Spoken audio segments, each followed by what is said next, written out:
भारत माता की, भारत माता की जय भीम। आज संविधान शिल्पी डॉक्टर भीमराव अंबेडकर जी की इस जयंती पर उपस्थित ग्राम से पधारे प्रबुद्धजन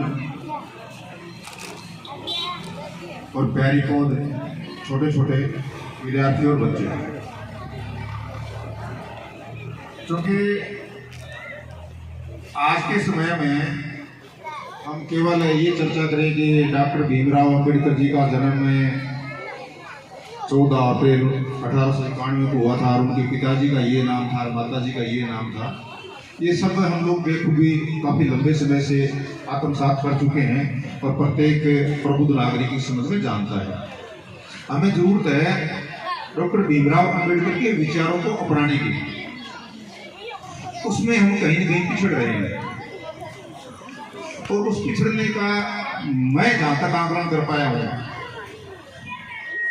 जितने भी राजनीतिक दल हैं वो अपने अपने हिसाब से डॉक्टर भीमराव अंबेडकर के विचारों की व्याख्या करते हैं, अपने हिसाब से उसको फिर लागू करने का या जनता में भ्रम फैलाने का प्रयास करते हैं और फिर लोगों का एक ग्रुप बना करके उसको अपने पीछे जोड़ने का प्रयास करते हैं।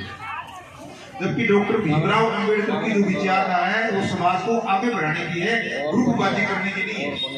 उन्होंने केवल दलित वर्ग के ही लिए काम नहीं किए। ये तो हम लोगों ने बार बार इस चीज को छड़ा कि उन्होंने दलित वर्ग के लिए काम किया। दलित, हाँ बिल्कुल ठीक बात है, उस समय की परिस्थितियों के अनुसार दलित वर्ग के साथ जो भी भेदभाव हो रहा था उसको मिटाने का प्रयास किया, लेकिन अन्य लोगों के लिए भी तो उन्होंने प्रयास किए। जैसे चर्चा हो रही थी शिक्षा ग्रहण करो, तो उन्होंने ये कहा कि दलित वर्ग ही शिक्षा ग्रहण करेगा और सारी शिक्षा छोड़ दो। उन्होंने कहा शिक्षा ग्रहण करो, संगठित हो, और संगठन की जरूरत, चाहे गांव है तो गांव में गांव के लोगों को संगठन की जरूरत है, मोहल्ला है तो मोहल्ले में मोहल्ले के लोगों को संगठित होने की जरूरत है, और गांव से जब हम एक पंचायत या पंचायत समिति या तहसील या जिला बनते हैं तो वहां के लोगों को संगठित होने की जरूरत है। सब जगह हम संगठित होकर के ही इस समाज और देश को आगे बढ़ा सकते हैं। हाँ, समय के अनुरूप उस समय की जो परिस्थितियां थी उसमें जो वर्ग ज्यादा शोषित था उसको आगे बढ़ाने के लिए निश्चित रूप से उन्होंने बात कही कि आप लोग आगे तब बढ़ पाओगे कि आप में शिक्षा की कमी है।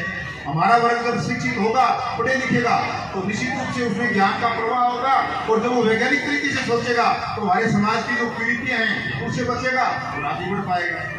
तो आज भी एक मैं और निवेदन करना चाहूंगा, हो सकता है मेरी बात से